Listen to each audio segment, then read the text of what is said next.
You call it staying calm, but your body feels attacked and you've been suffering all day. Think about this morning. Something happened in your day. Someone said something to you and you had a wave of emotion rise up. And what you did was you steeled your emotions. You made sure that your face was very still, that you were very calm on the outside and showed no emotion and shut it down. And you're proud of yourself for doing that.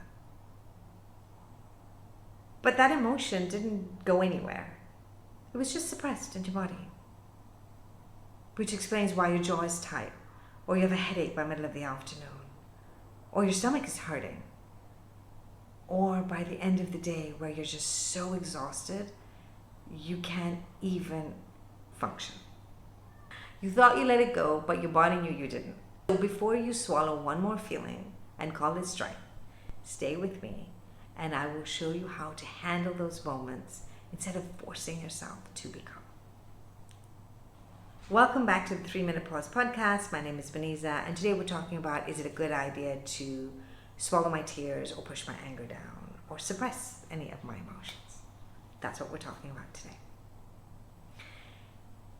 And I think the obvious answer, as I say that out loud, is no, it's not a great idea to suppress any of our emotions. Because the thing is when we suppress our emotions, they don't actually disappear. There's no magical way that they are expressed from our body. They don't just evaporate into thin air.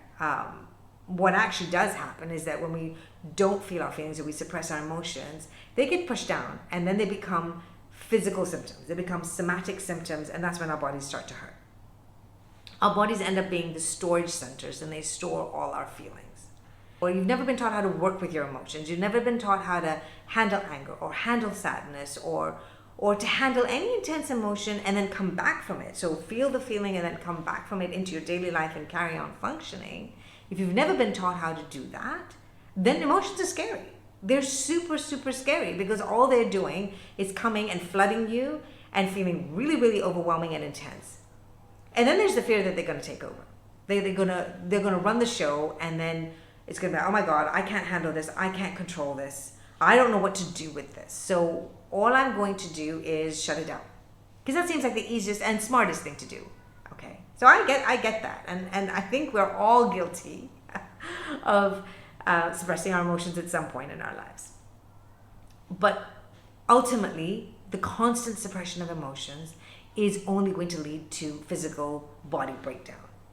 And that forcing that calm, forcing that state of calm is the suppression of the emotion, because you're fighting that feeling. You're going, okay, I'm going to breathe through this. I don't want to feel this. Don't want to feel this. Don't want to feel this. Don't feel it. Don't feel it. And that's kind of what's going on. Don't feel it. Don't feel it. Don't think about it. Don't think about it. Let it go. Let it go. Breathe. And you're doing all of this to just stay disconnected. And you're trying to create this space between the emotion and you trying to show on the outside the stoic face. And it's a lot of work. It's hard work. But to do that every moment of every day, because we are feeling beings. We are beings that are feeling all the time. So we're always engaging with emotions. So to do that exercise of constantly separating yourself almost every minute or every few minutes, it's exhausting. And yeah, you become a pro at it. I'm not saying you don't know how to do that, but I don't know that you want to stay a pro at it, is what I'm saying. Because ultimately, all of those feelings that you keep separating from, they end up in your body. And then you have a headache and your stomach hurts. And over a period of time, when we keep adding more and more and more to the body gets heavier and heavier. And then it ends up in things like chronic exhaustion, chronic fight or flight. Because we are constantly disconnected and disengaging from ourselves. Let's take the analogy of a tap. When you turn on a tap of water, the water comes out and it flows, okay? And how much you open the tap determines how much water comes out or how little. You can get a trickle or you can get a gushing flow. Well, your emotions are the same thing. They're like a tap, but they've been rusted. And it's a tap that hasn't been switched on in a long time. It's a little bit rusty. So when you open the tap the first time, you might get a sputter of water. And then all of a sudden, boom, a big gush. And then you quickly switch it off, which is, oh my God, that's it. I don't want to touch that emotion. We quickly switch it off. And then you open the tap slowly and you think, okay, I'm going to try and engage with some of my emotions in the day. I'm gonna see if I can touch that sadness. I'm gonna see if I touch that anger. And you open it slowly, and nothing comes out. And you think, oh, okay, I've done it, brilliant. I'm amazing. I've connected to my emotions, and that's it. And then you turn the tap on a little bit more, and now all of a sudden, it starts to trickle out. And it starts to become a steady trickle. And you think, okay, this is not so bad. I can handle this. This is okay. And then all of a sudden a big emotion comes and like a big air bubble comes and it bursts out again and you switch it off again. You think, oh, no, that's too much. That's too much pressure, too much intensity. I can't take that big gush. And so like that tap, if you don't deal with the emotions more frequently, if you don't engage with them regularly, the tap gets rusty. And like that water, it will come out in spurts and starts. The only way to navigate our emotions on a regular basis and to handle them is like that tap, is to constantly switch them on and off and stay connected. And when you stay connected, then you can control how intense or not intense you want to feel those emotions. That's not to say big things don't happen in life. Big things happen, we will get big waves of emotions. But what it does mean is that when even a big wave comes, you are so well versed with handling your emotions and handling your environment, which is when you know to take a walk or to take a breather, and that's you turning that tap down when something big happens. So when a big event happens and it stresses you out or it becomes too overwhelming, you automatically go for a walk, or you go and talk to a loved one, or you go and journal, or you go and read a book, or you do any one of the skills and take any one of the tools that you know to use to make you feel better, and that automatically turns down the intensity of the water coming out of that tap. So staying connected is vital to being able to handle the flow of emotions as they come throughout your life. I know, I get it. It's scary that you don't want to touch that. I get it. I get it that it can feel overwhelming. But it's practice, right? Like anything in life, it's practice. You just got to give it a try. Slowly, engaging with those emotions on a regular basis instead of switching the tap on full and having a full big burst, or closing it completely so tight that not even a drop comes out.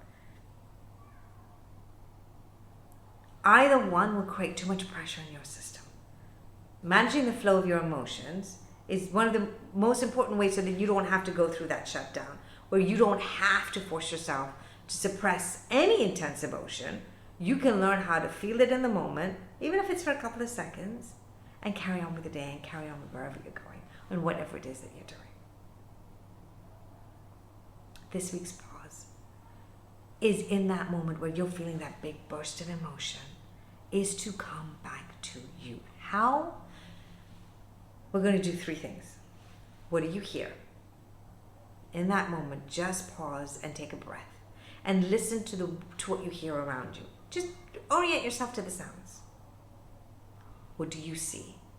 Pick 3 things that you see. And what can you touch? Whatever you're sitting on, whatever you're wearing, those are all ways that you can touch and keep connection to yourself. And then feel that emotion at the same time. And if it becomes too overwhelming, just feel it for a couple of seconds. If it becomes too much, then you can put it away in your box and promise yourself and make a commitment to say, hey, I'll come back to it later. And do come back to it later, because that is the only way to then make sure that you're not stacking the boxes on top of each other and then increasing your anxiety levels. If you want to know how to navigate your world so the anxiety isn't building up all the time, listen to and or watch episode 18 of the 3-Minute Pause podcast on anxiety and why am I always so anxious. Thank you for listening to me today. If this episode resonated for you and you know someone who's constantly suppressing their emotions, please share this with them so they can learn how to pause with you. For show notes and more, please visit www.manizakimji.com.